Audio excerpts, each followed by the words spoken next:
Hi everyone, this is the Rebel Rabbi. Today we will be discussing the concept of a rebel rabbi.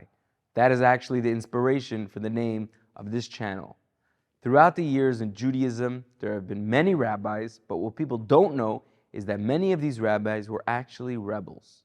And they were not bad rebels, they were good rebels. They were rebels who stood up against what everyone else was doing or what everyone else was thinking for something that they believed was the right thing to do. So we could apply this to our lives, how we can be rebels to do what we think is the right thing to do and to make changes in the world for the better. The first very well-known rebel rabbi was a man named Pinchas. Pinchas was actually a grandson of Aaron, the high priest, who was the brother of Moses, the redeemer of the Jewish people from Egypt.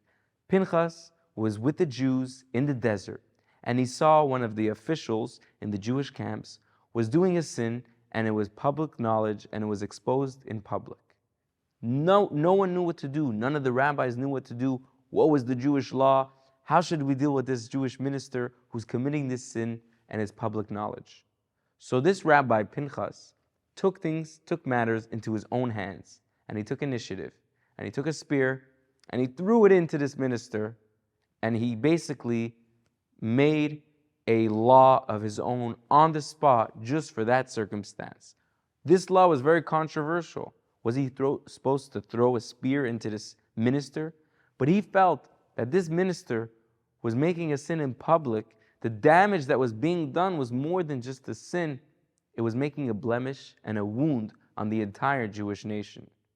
This Rabbi Pinchas later merited to become a prophet, Elijah the prophet, who in Jewish theology, we believe Elijah the prophet lives on forever and attends every circumcision and still comes to perform miracles for Jews around the world till this day.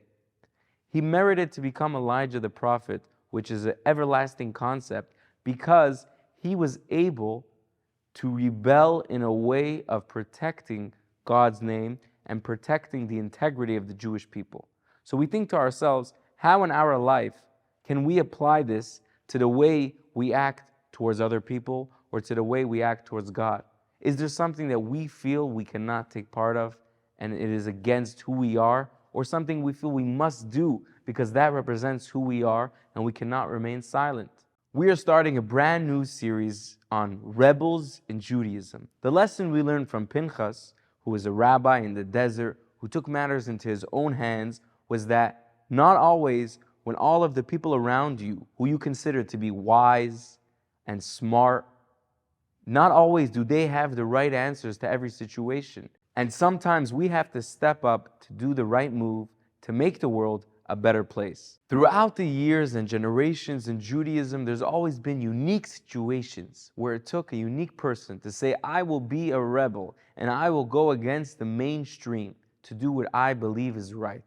Not always is it comfortable, and not always are we patted on the back or followed by many people to say, you are the best, but we feel it's right, and we could stand up and be a rebel and change the world to make the world a better place. Thank you for watching The Rebel Rabbi. If you have any questions, please put it in the comments down below.